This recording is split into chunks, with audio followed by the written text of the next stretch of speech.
નમસ્કાર વિદ્યાર્થી મિત્રો, આજે આપણે પહેલા પાઠમાં જે બીજી ખેત પદ્ધતિ છે વાવણી એ જોવાનું છે.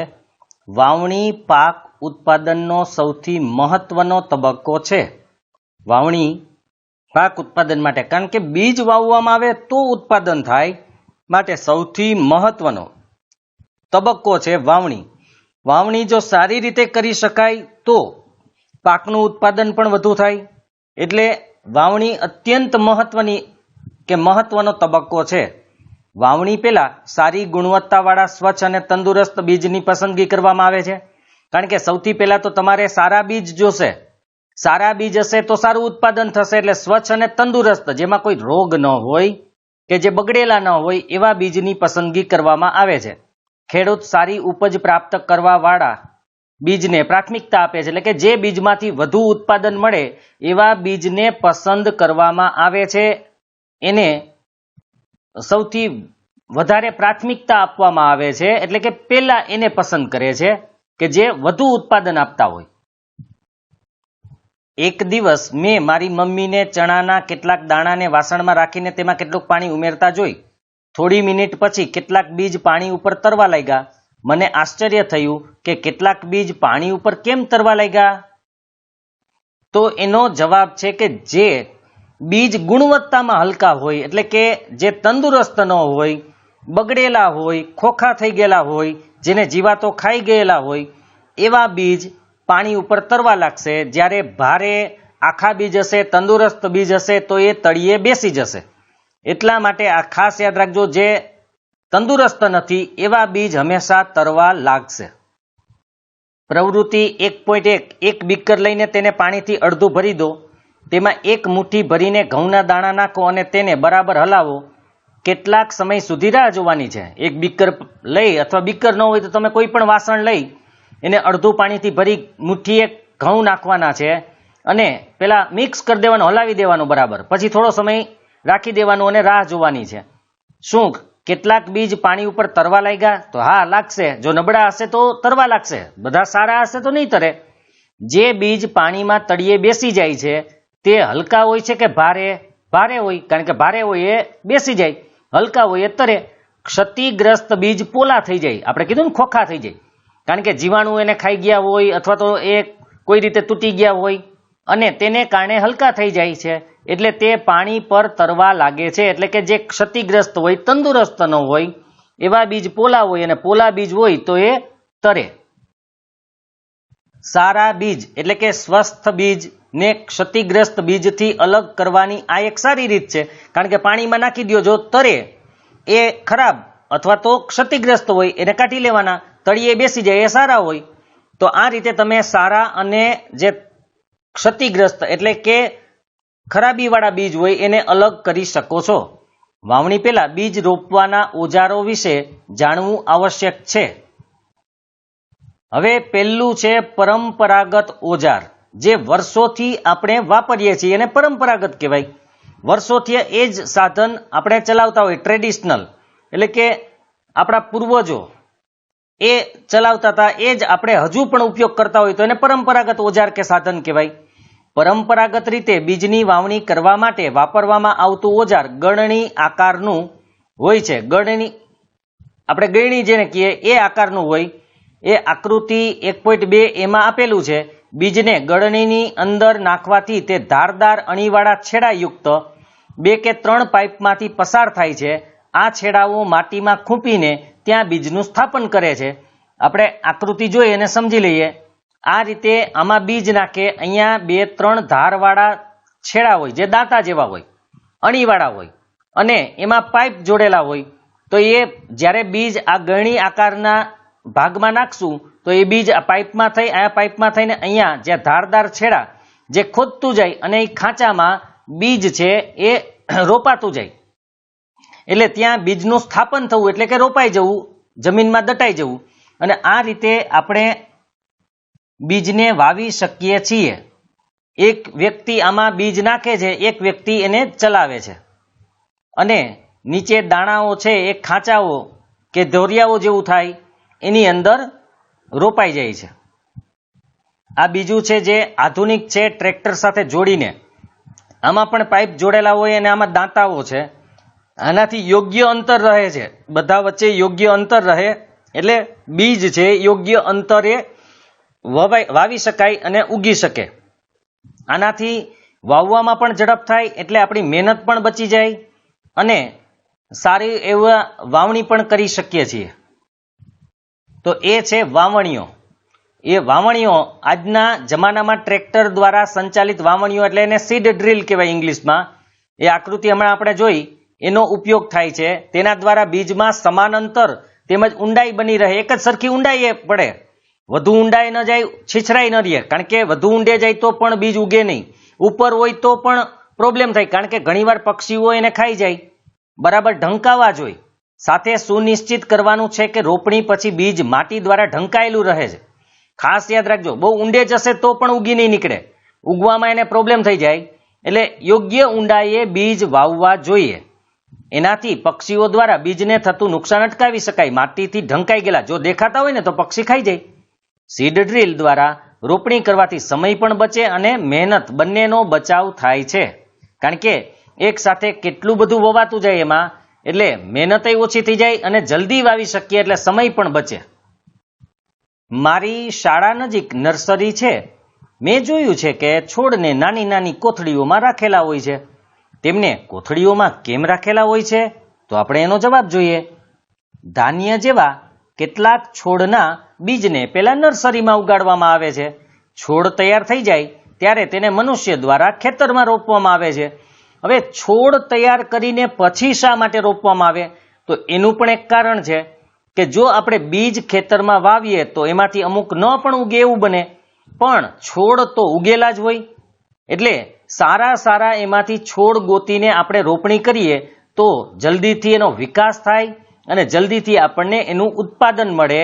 એટલે ન ઉગવાનું કે એવો કોઈ પ્રશ્ન રહેતો નથી. એટલા માટે એને નર્સરીમાં આ રીતે છોડ તૈયાર કરીને ઉગાડાય છે. કેટલાક જંગલના વૃક્ષો તેમજ પુષ્પીય એટલે કે જેમાં ફૂલ આવતા હોય એવી વનસ્પતિઓને પણ નર્સરીમાં ઉગાડવામાં આવે છે. આ રીતે કોથળીમાં થોડું મોટું થાય પછી એને જમીનમાં રોપી દેવામાં આવે છે.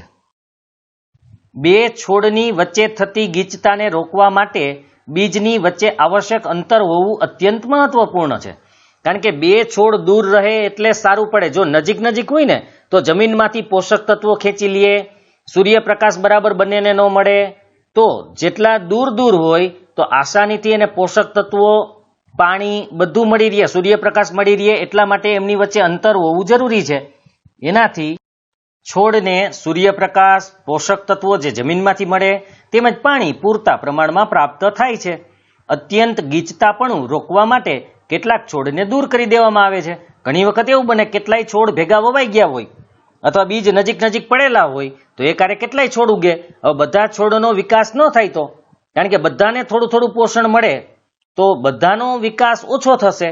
એટલે એમાંથી અમુક છોડને કાઢી નાખવામાં આવે જેથી એમની વચ્ચે વ્યવસ્થિત અંતર થઈ જાય અને એનો વિકાસ સારો થાય. હવે કુદરતી અને કૃત્રિમ ખાતર ઉમેરવું ત્યાર પછીની ખેત પદ્ધતિ છે. વનસ્પતિના તંદુરસ્ત વિકાસ માટે પોષક દ્રવ્ય સ્વરૂપે જે પદાર્થોને માટીમાં ઉમેરવામાં આવે છે તેને કુદરતી ખાતર અને કૃત્રિમ ખાતર કહે છે. બરાબર યાદ રાખજો, વનસ્પતિનો વિકાસ બરાબર થાય એ માટે આપણે પોષક દ્રવ્યો આપીએ છીએ. તો પોષક દ્રવ્ય સ્વરૂપે જે પણ પદાર્થો માટીમાં એટલે કે જમીનમાં આપણે ઉમેરીએ છીએ એને કુદરતી ખાતર અથવા તો કૃત્રિમ ખાતર. આપણે બે પ્રકારના ખાતર હોય છે, કુદરતી અને કૃત્રિમ. તો કુદરતી ખાતર પણ આપણે નાખીએ છીએ, સાથે કૃત્રિમ ખાતર પણ આપણે નાખીએ છીએ, જેથી વનસ્પતિનો કે છોડનો વિકાસ સારી રીતે થઈ શકે. મેં એક ખેતરમાં ઉગેલા સ્વસ્થ પાકને જોયો, જ્યારે પાસેના ખેતરમાં છોડ નબળા હતા. એટલે એક જગ્યાએ કે એક ખેતરમાં સારો એવો પાક થયો હતો, જ્યારે એની બાજુનું જે ખેતર હતું એમાં જે છોડ હતા એ નબળા હતા. કેટલાક છોડ અન્ય છોડની સરખામણીમાં વધારે સારી રીતે કેવી રીતે ઉગે છે? તો એનું કારણ છે આ ખાતર, જેને પોષક તત્વો સારી રીતે મળે અથવા વધુ પ્રમાણમાં મળે એનો વિકાસ સારો થાય. જેને પોષક તત્વો વધુ ન મળે, ઓછા મળે અથવા તો ન મળે એનો વિકાસ એટલો સારો ન થાય. ત્યાર પછી છે ભૂમિ પાકને ખનિજ તત્વો પ્રદાન કરે છે. ભૂમિ એટલે જમીન, પાકને ખનિજ તત્વો ખાસ કરીને નાઇટ્રોજન, ફોસ્ફરસ, પોટેશિયમ એવા તત્વો પ્રદાન કરે છે, મતલબ આપે છે, જે પાકની વૃદ્ધિ માટે આવશ્યક છે. જો આવા તત્વો મળે તો પાકની વૃદ્ધિ સારી થાય. કેટલાક ક્ષેત્રમાં ખેડૂત ખેતરમાં એક પછી બીજો પાક ઉછેરે છે. કેટલાય વિસ્તાર એવા છે જ્યાં પાણીની સગવડ હોય તો ચોમાસામાં પણ પાક લેવામાં આવે અને શિયાળામાં પણ પાક લેવામાં આવે. તો કેટલાય વિસ્તારો એવા છે કે જ્યાં ખેડૂત એક પછી બીજો પાક લે છે. ખેતર ક્યારેય ખાલી છોડતા નથી, મતલબ કે પાક વગરનું ખેતર હોય જ નહીં. એક પછી એક ઋતુ દરમિયાન પાક ઉગાડવામાં જ આવે છે. પાક વગરનું ક્યારેય ખેતર હોતું જ નથી. કલ્પના કરો કે પોષક દ્રવ્યોનું શું થાય. હવે પોષક દ્રવ્યોનું શું થાય એના માટે આપણે માની લો કે આપણી ઘરની ઉપર એક ટાંકી છે. એ ટાંકી આપણે એકવાર ભરેલી છે, પછી આપણે ટાંકી ભરતા નથી પણ પાણી તો કાઢ્યા જ રાખીએ છીએ, તો શું થશે? ટાંકી ખાલી થઈ જશે. એવી રીતે જો એક પછી એક પાક આપણે ખેતરમાં વાવીએ રાખીએ તો જમીનમાંથી પોષક દ્રવ્યો ખેંચાઈ જાય. જો પોષક દ્રવ્યો ખેંચાઈ જાય તો પછી જે પાક આપણે ઉગાડીએ તેનો વિકાસ બરાબર ન થાય. હવે તમે ટાંકી બીજી વાર ભરશો નહીં તો પછી તમને પાણી મળશે કે નહીં મળે? એવી રીતે જો તમે પોષક તત્વો નહીં નાખો તો જમીનમાંથી છોડને પોષક તત્વો નહીં મળે એટલે વિકાસ નહીં થાય. માટે જો તમારે પાકનો કે છોડનો વિકાસ કરવો હોય તો પોષક તત્વો ઉમેરવા પડે. જેમ તમારે પાણી જોઈતું હોય તો ટાંકી ભરવી પડે, એમ ખેતરમાં પણ આપણે પોષક તત્વો નાખવા પડે, એટલે કે પોષક તત્વો ઉમેરવા પડે. સતત પાકને ઉગાડવાથી માટીમાંથી પોષક દ્રવ્યો ઓછા થઈ જાય, કારણ કે એક પાક પોષક દ્રવ્યો ખેંચે, બીજી વાર પાક વાવીએ તો એ ખેંચી લે. આમ કરતા કરતા બધા પોષક તત્વો ખેંચાઈ જાય. આ ક્ષતિ એટલે કે આ જે ખામી થઈ ગઈ, પોષક તત્વો ઓછા થઈ ગયા, તે પૂરી કરવા માટે ખેડૂત ખેતરમાં કુદરતી ખાતર આપે છે. આ પ્રક્રિયાને ખાતર આપવાની ક્રિયા કહે છે. કુદરતી ખાતર એમાં નાખી દેવામાં આવે. કુદરતી ખાતર ઘણું બધું નાખવું પડતું હોય છે. અયોગ્ય અથવા અપૂરતા કુદરતી ખાતર આપવાથી છોડ નબળા પડી જાય. અયોગ્ય બરાબર યોગ્ય ન હોય એવું, અથવા તો એનું પ્રમાણ ઓછું હોય. અપૂરતું એટલે એનું પ્રમાણ ઓછું હોય એવું કુદરતી ખાતર આપણે નાખીએ તો છોડ નબળા પડી જાય, એનો વિકાસ ન થાય. કારણ કે પૂરતા પ્રમાણમાં જોઈએ. જો કુદરતી અને કૃત્રિમ ખાતરમાં આ જ તફાવત છે. કુદરતી ખાતરમાં બધા જ પોષક તત્વો હોય છે પણ એને ઝાઝું નાખવું પડે. પણ કૃત્રિમ ખાતરમાં પોષક તત્વો એક કે બે કે એમ જ હોય પણ એનું પ્રમાણ વધુ હોય. ઝાઝા પોષક તત્વો એટલે પોષક તત્વો ઓછા હોય પણ જે પોષક તત્વો હોય એનું પ્રમાણ ખૂબ જ વધારે હોય. માનો કે NPK નામનું એક ખાતર આવે છે, એમાં 3 જ પોષક તત્વો છે, નાઇટ્રોજન, ફોસ્ફરસ અને પોટેશિયમ. પણ આ ત્રણેય તત્વો પુષ્કળ હોય એમાં, એટલે તમે થોડું નાખો ને તો પણ ચાલે. જ્યારે કુદરતી ખાતરની અંદર બહુ ઓછા હોય એટલે એ વધારે પ્રમાણમાં નાખવું પડે. જો એ અપૂરતા પ્રમાણમાં નાખીએ તો એટલું આપણે ઉપયોગી ન બને. કુદરતી ખાતર એ એક કાર્બનિક એટલે કે જૈવિક પદાર્થ છે, એટલે કે સજીવોમાંથી મળતો પદાર્થ છે.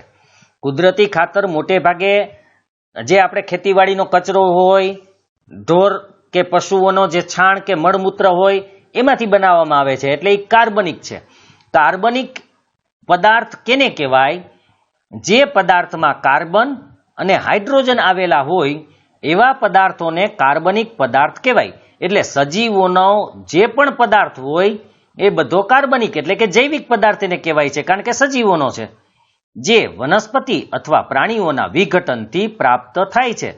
વનસ્પતિ અથવા પ્રાણીના અવશેષો વિઘટન એટલે સડવું. વનસ્પતિ સુકાઈ જાય, ડાળી ડાળખા કે એ સુકાઈને બને, અથવા પ્રાણીઓ મૃતદેહોમાંથી પણ બની શકે છે, અથવા તો એના મળમૂત્ર એમાંથી પણ બને. ખેડૂત વનસ્પતિ તેમજ પ્રાણીના નકામા દ્રવ્યોને એક ખાડામાં એકઠા કરી તેનું વિઘટન થવા માટે ખુલ્લા છોડી દે છે. વનસ્પતિ અને પ્રાણીના નકામા દ્રવ્યો એટલે મેં કીધું મળમૂત્ર, છાણ કે એ બધું એક ખાડો ખોદી એમાં ભેગું કરી દે અને થોડો સમય એમનેમ ખુલ્લો રાખે, જેથી એ સડી જાય, વિઘટન થઈ જાય એટલે સડી જાય. વિઘટન કેટલાક સૂક્ષ્મજીવો દ્વારા થાય. ખાસ કરીને વિઘટન 2 સૂક્ષ્મજીવો કરે છે, બેક્ટેરિયા અને ફૂગ. વિઘટિત પદાર્થને એટલે કે જેનું વિઘટન થઈ ગયું એટલે કે સડી ગયો જે પદાર્થ, તો સડી ગયેલા પદાર્થને કુદરતી ખાતરના સ્વરૂપે ઉપયોગમાં લેવામાં આવે છે. એનો ઉપયોગ કરીએ છીએ. જે પદાર્થ સડી જાય એનો ઉપયોગ આપણે કરીએ છીએ. તમે ધોરણ 6 માં વર્મી કમ્પોસ્ટ અથવા તો અળસિયાના ખાતર તૈયાર કરવા વિશે અભ્યાસ કરી ચૂક્યા છો. અળસિયાનો ઉછેર કરી એને નાખવામાં આવે તો અળસિયા આપણે આગળ જોયું હતું કે માટીને પોચી બનાવે, એની હેરફેર કરે અને એને કારણે એના પોષક તત્વોની પણ હેરફેર થાય. પ્રવૃત્તિ 1.2 મગ અથવા ચણાના દાણાને લઈ તેને અંકુરિત કરો. એટલે કે પાણીમાં રાખશો તો એ ઉગી જશે, કોટો ફૂટી જશે. અંકુરિત કરવા એટલે કોટો ફૂટી જાય, ઉગી જાય. તેમાંથી સમાન કદના એટલે કે સરખા હોય એવા પ્રાંકુર એટલે જે કોટા ફૂટેલા હોય એના સરખા કોટા ફૂટેલા હોય એવા પસંદ કરો. જે ત્રણેય કે જેટલા લીધા હોય એ સરખા હોવા જોઈએ. હવે 3 ગ્લાસ અથવા તેના જેવા પાત્ર લો. ગ્લાસ જેવા કોઈ પણ વાસણ, પાત્ર એટલે વાસણ લેવાના.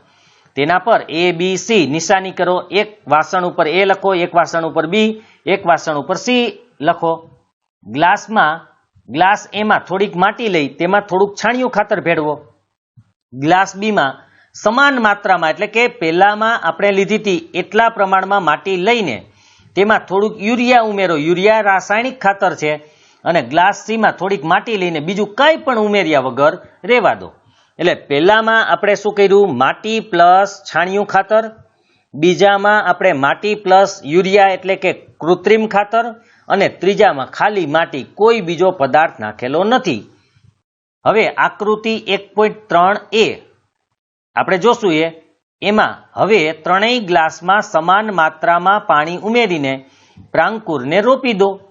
ત્રણેયમાં સરખું પાણી નાખી દેવાનું અને પછી એ જે કોટો ફૂટેલો ભાગ છે ને રોપી દેવાનું, વાવી દેવાનું અને તેને સુરક્ષિત સ્થાન પર મૂકી દો. 7 થી 10 દિવસ પછી તેની વૃદ્ધિનો અભ્યાસ કરો. એ આકૃતિ 1.3b માં છે. તો અહીંયા પહેલી આકૃતિ છે, ગ્લાસ લીધેલા છે. ત્રણેયમાં આ રીતે કોટા ફૂટેલ જે બીજ છે એને વાવવાના છે. આપણે માટી, ખાતર ને એ બધું નાખવાનું છે. ત્યાર પછી જ્યારે અમુક દિવસ થશે, 10 દિવસ જેવું, એટલે આ રીતે થશે. તમે આમાં જોઈ શકો છો સૌથી વધારે વિકાસ આમાં થયેલો છે. આમાં આપણે માટી પ્લસ રાસાયણિક ખાતર યુરિયા નાખેલું હતું. આમાં આપણે માટી પ્લસ કુદરતી ખાતર નાખેલું હતું. આની અંદર માત્ર માટી હતી એટલે એનો વિકાસ એટલો થયેલો નથી. આનો વિકાસ આના કરતા ઓછો છે, પણ તોય સી કરતા એનો વિકાસ વધારે છે. એટલે કે છોડને વિકસિત થવા માટે ખાતર જરૂરી છે. શું ત્રણેય ગ્લાસમાં છોડની વૃદ્ધિની માત્રા એક સમાન છે? તો કે ના, ત્રણેયમાં વૃદ્ધિ એટલે કે એનો વિકાસ એક સરખો નથી. કયા ગ્લાસમાં છોડની વૃદ્ધિ સારી છે? તો કે બી ગ્લાસમાં. કયા ગ્લાસમાં છોડની વૃદ્ધિ સૌથી ઝડપી છે? તો એ પણ બી ગ્લાસમાં. કૃત્રિમ ખાતર એવા રસાયણો છે જે વિશેષ પોષક દ્રવ્યોથી સમૃદ્ધ હોય. એમાં ચોક્કસ દ્રવ્ય નાખેલા હોય. અગાઉથી નક્કી જ હોય કે આ ખાતરમાં આ પ્રકારનું દ્રવ્ય આપણે નાખવું છે. એટલે સમૃદ્ધ હોય એટલે પુષ્કળ હોય એ પ્રકારનું દ્રવ્ય.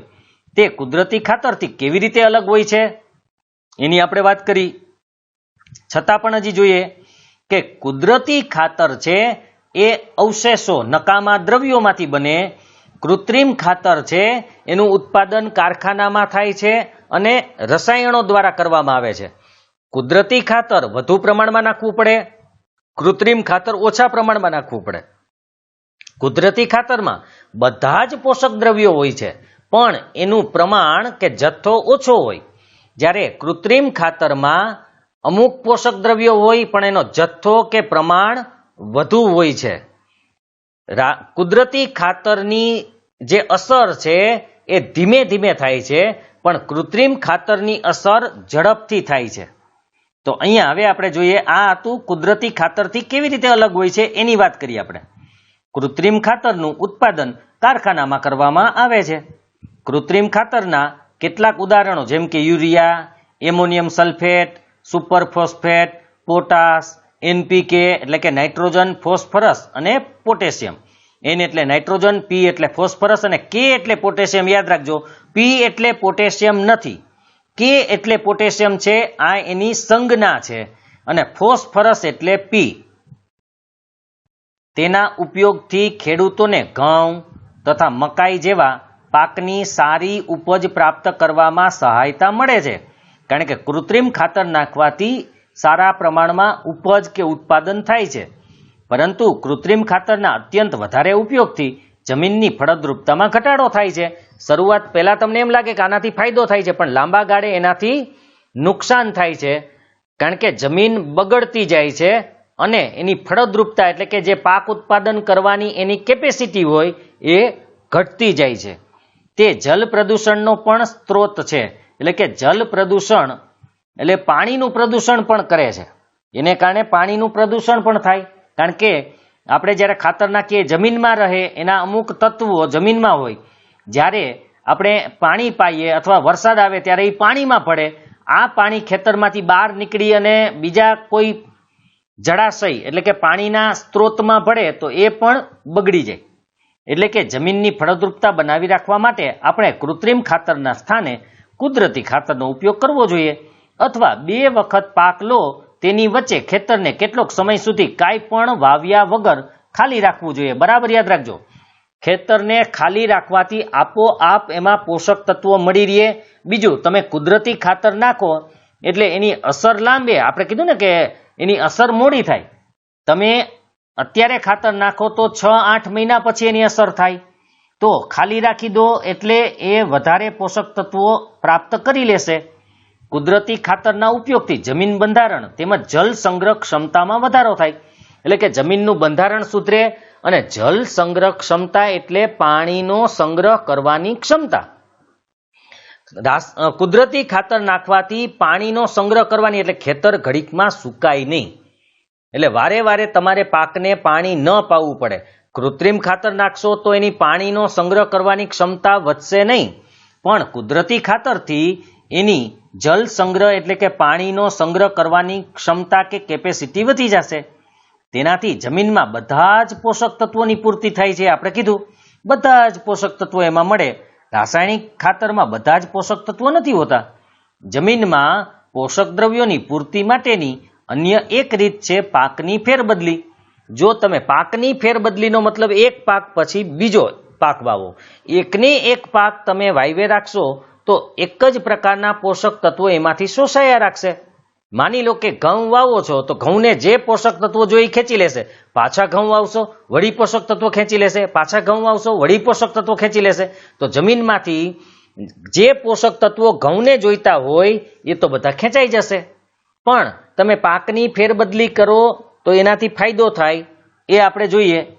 તેમાં એક પાકને ઉછેર્યા બાદ ખેતરમાં બીજા અન્ય પ્રકારના પાકનો વારાફરતી ઉછેર કરવામાં આવે છે, એક પછી એક.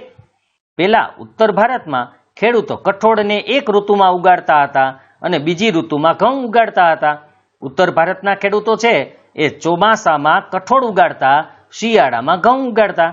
તેનાથી જમીનમાં નાઇટ્રોજનની પૂર્તતા થતી હતી, કારણ કે કઠોળને નાઇટ્રોજન વધારે જોઈ, ઘઉંને ન જોઈ. ઘઉંને નાઇટ્રોજન જોઈ, કઠોળને નાઇટ્રોજન જોઈ, પણ કઠોળને નાઇટ્રોજન આપોઆપ મળી રહે કારણ કે એના મૂળની અંદર એક પ્રકારના બેક્ટેરિયા હોય જેને રાઇઝોબિયમ બેક્ટેરિયા કહેવાય. આ રાઇઝોબિયમ બેક્ટેરિયા હવામાંથી નાઇટ્રોજન લઈ અને કઠોળ વર્ગની વનસ્પતિને આપે, એટલે કઠોળને પુષ્કળ નાઇટ્રોજન મળે છે. સાથે સાથે અમુક નાઇટ્રોજન જમીનમાં પણ સ્થાપન કરે, એટલે કે જમીનમાં સંગ્રહ થાય, જે એના પછી ઉગાડવામાં આવતા ઘઉંને પણ મળી રહે. એટલે જમીનને નાઇટ્રોજન મળે એટલે ઘઉંને પણ નાઇટ્રોજન મળી રહે. માટે તમારે અલગથી ખાતર નાખીને નાઇટ્રોજન આપવાની જરૂર રહેતી નથી.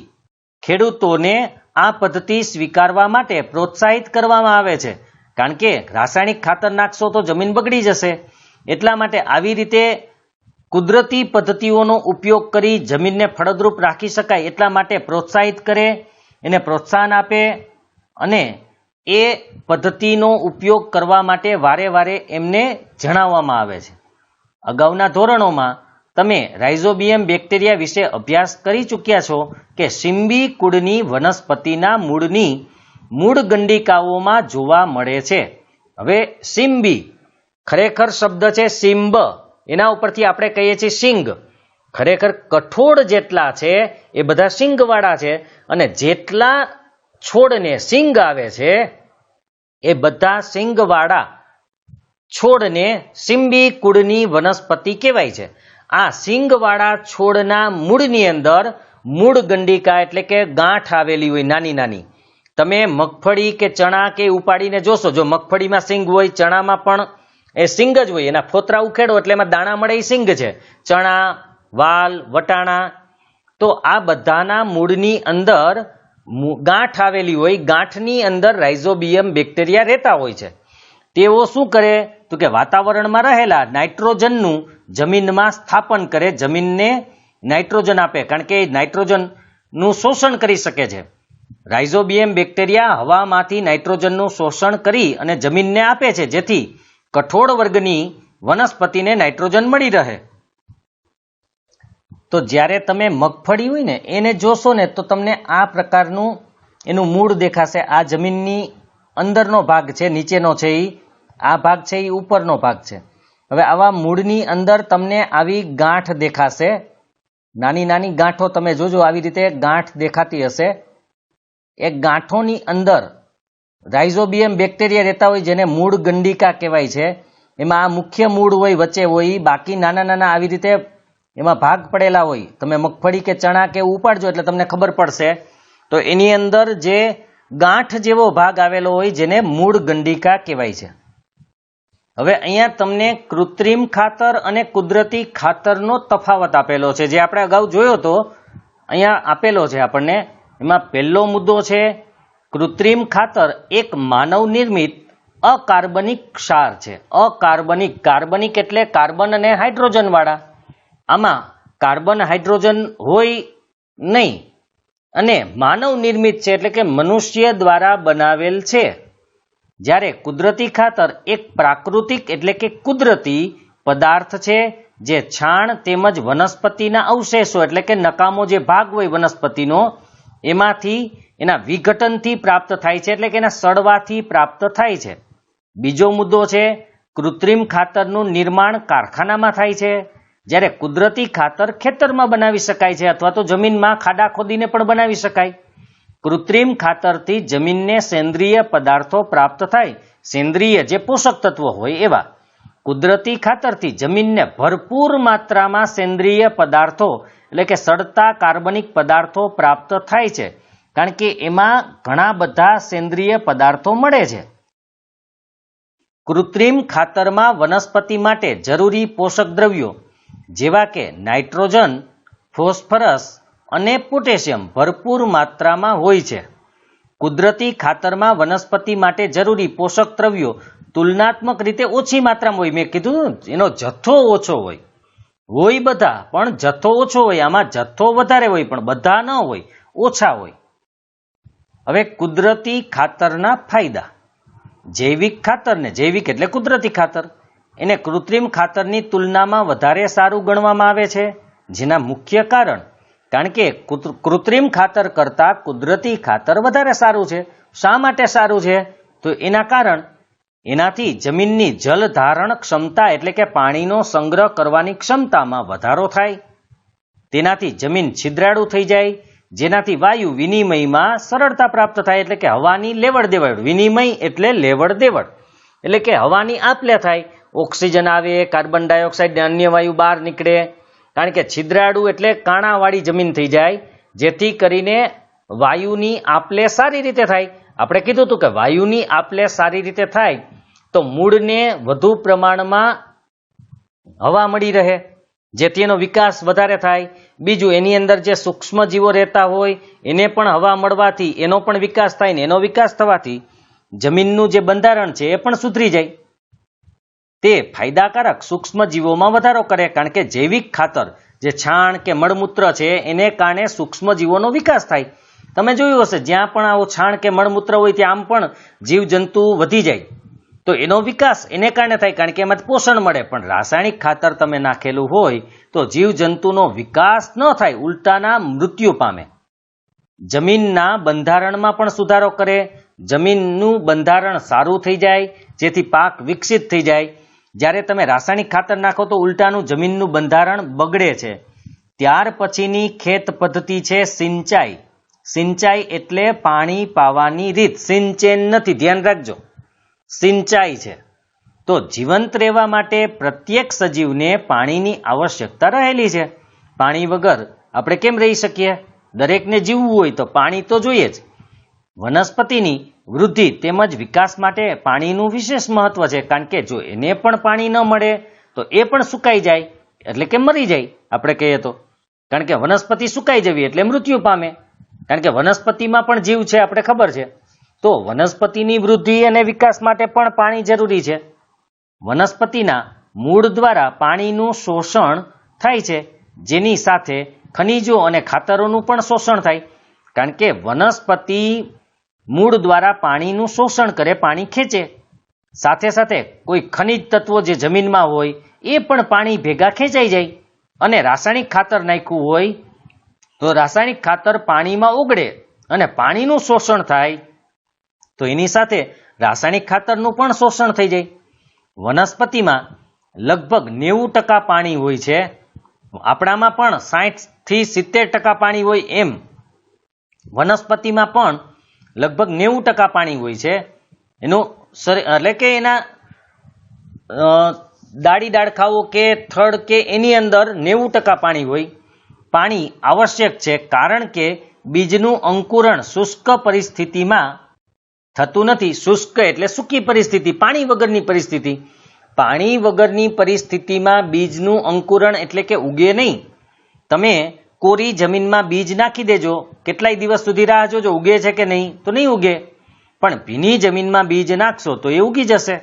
એટલે કે સૂકી પરિસ્થિતિમાં બીજ ઉગતું નથી, એટલા માટે પાણી ખાસ જરૂરી છે ઉગવા માટે પણ.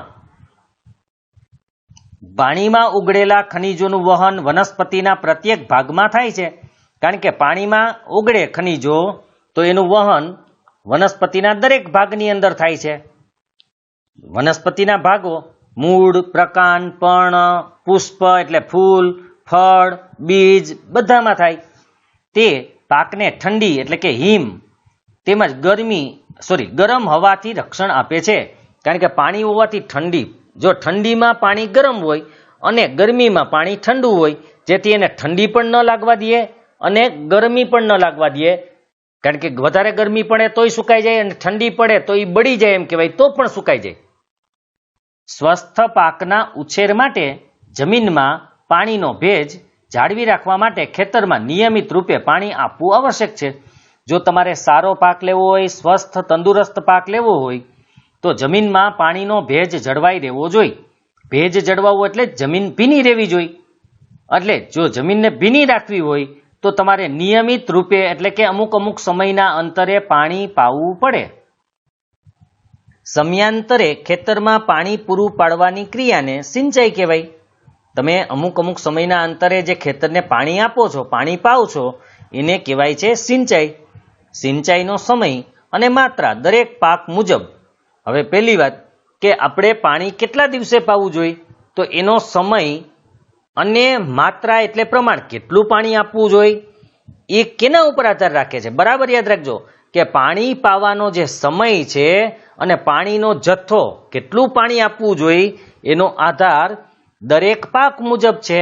આપણે આગળ જોયું તો ડાંગર હોય તો વધુ પાણી જોઈએ, પણ અમુક એવા પણ પાક છે કે ઓછા પાણીએ પણ થઈ જાય, જેમ કે તલી આપણે કહીએ છીએ, તલ એ ઓછા પાણીએ પણ થઈ જાય. તો એ પાક ઉપર આધારિત છે. બીજું જમીન ઉપર, જો કાળી જમીન હોય તો એ પાણીનો સંગ્રહ કરી શકે છે, પણ રેતાળ જમીન હોય, રેતીવાળી જમીન હોય તો પાણીનો સંગ્રહ ઓછો થાય. તો રેતીવાળી જમીનમાં વધારે પ્રમાણમાં અને જલ્દી પાણી આપવું પડે, જ્યારે કાળી જમીનમાં તમે લાંબા દિવસો એટલે કે અમુક વધુ દિવસો વહી જાય પછી પાણી આપો તો પણ ચાલે, કારણ કે એ ભીની રહેતી હોય. તો જમીન મુજબ પણ છે અને ઋતુ મુજબ પણ છે.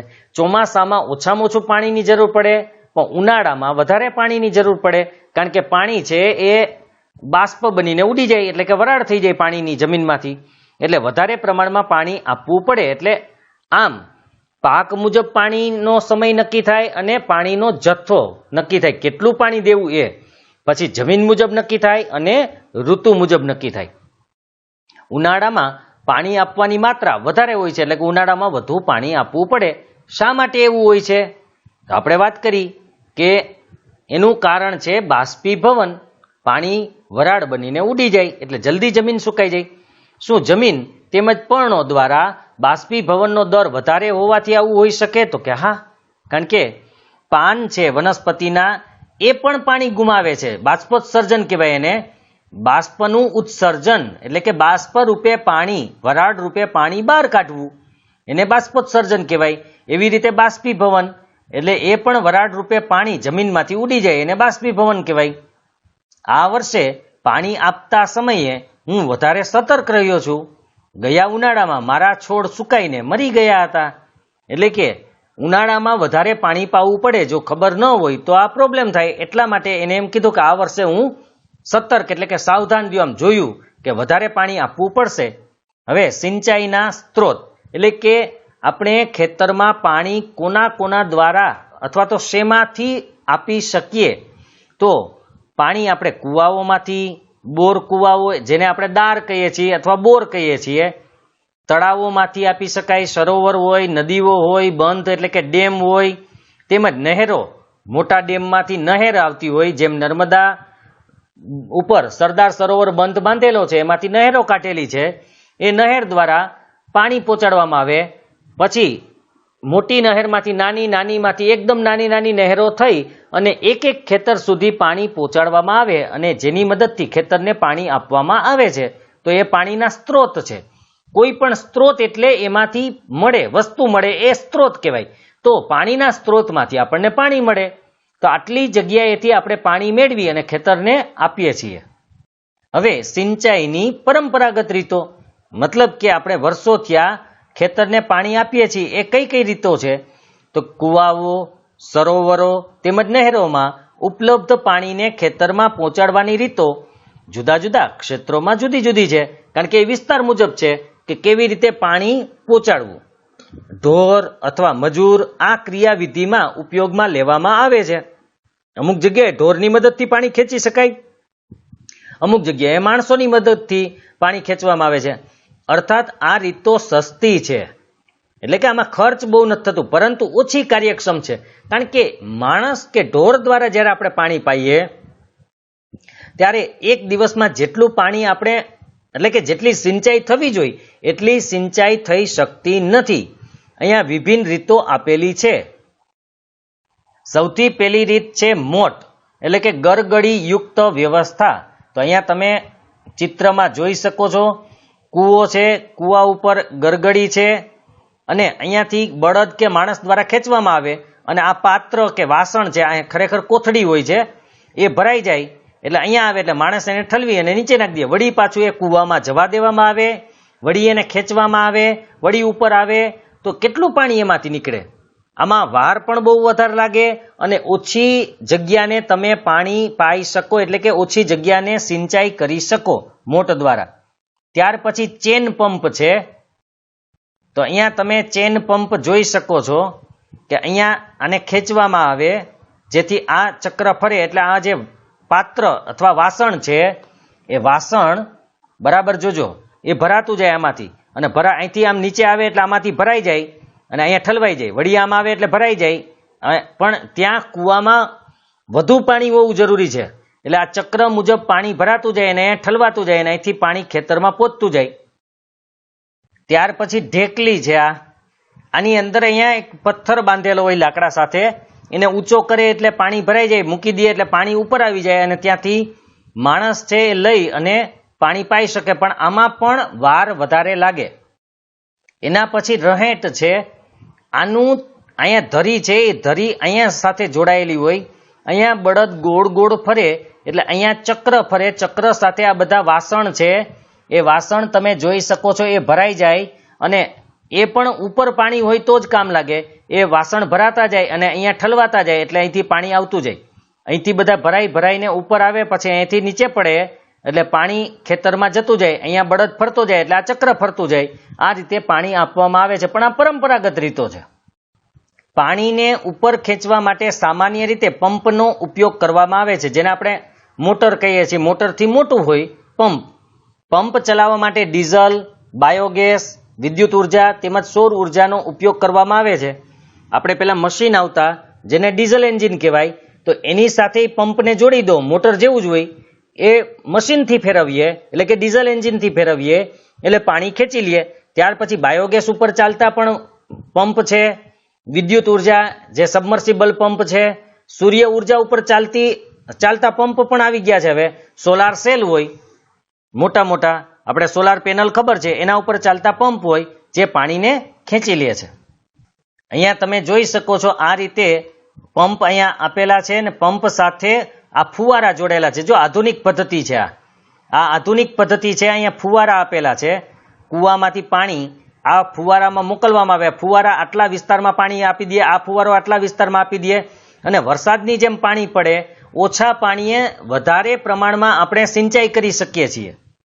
ત્યાર પછી આ છે એ ટપક સિંચાઈ પદ્ધતિ છે. અહીંયા પણ કૂવામાંથી પાણી ખેંચી, અહીંયા બધી નળીઓ રાખેલી હોય, પાઇપ હોય, અહીંયા પણ પાઇપ હોય, અને એ પાઇપમાં એક ડ્રીપર બેસાડેલ હોય જે એકદમ સૂક્ષ્મ છિદ્ર ધરાવે અને પાણી ટીપે ટીપે છોડના મૂળમાં પડે, જેને કારણે પાણીનો બચાવ થાય અને મહેનત પણ બચી જાય. કારણ કે એક જ ખાલી તમે પંપ ચાલુ કરી દો એટલે આખા ખેતરમાં એક સાથે બધાને પાણી મળી જાય અને ટીપે ટીપે પાછું મૂળમાં જ પાણી પડે, એટલે ખોટી જમીનમાં પાણી ન જાય. આપણે તો શું થાય, ક્યારામાં પાણી આપો તો જે જગ્યાએ છોડ ન હોય એ જગ્યાએ પણ પાણી મળે, એટલે એ પાણી બગડેલું કહેવાય.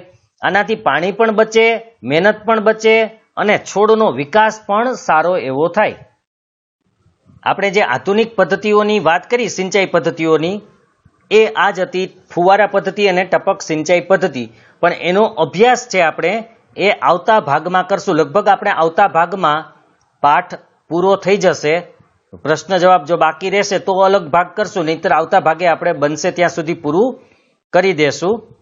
તો હવે આપણે સિંચાઈ પદ્ધતિઓ જે આધુનિક છે એમાં ફુવારા પદ્ધતિ અને ટપક પદ્ધતિ છે એ આવતા ભાગમાં જોઈશું. જો તમને આ વિડીયો પસંદ આવ્યો હોય તો લાઈક કરજો, અન્ય મિત્રોને શેર કરજો, એટલે કે અન્ય મિત્રોને પણ વિડીયો આપજો, અથવા લિંક મોકલજો, અથવા તો આ ચેનલનું નામ મોકલજો કે ભાઈ આ ચેનલ છે એમાં તમને આ વિડીયો મળશે. અને આ ચેનલને સબસ્ક્રાઇબ કરજો જેથી તમને આવા ને આવા વિડીયો મળતા રહે.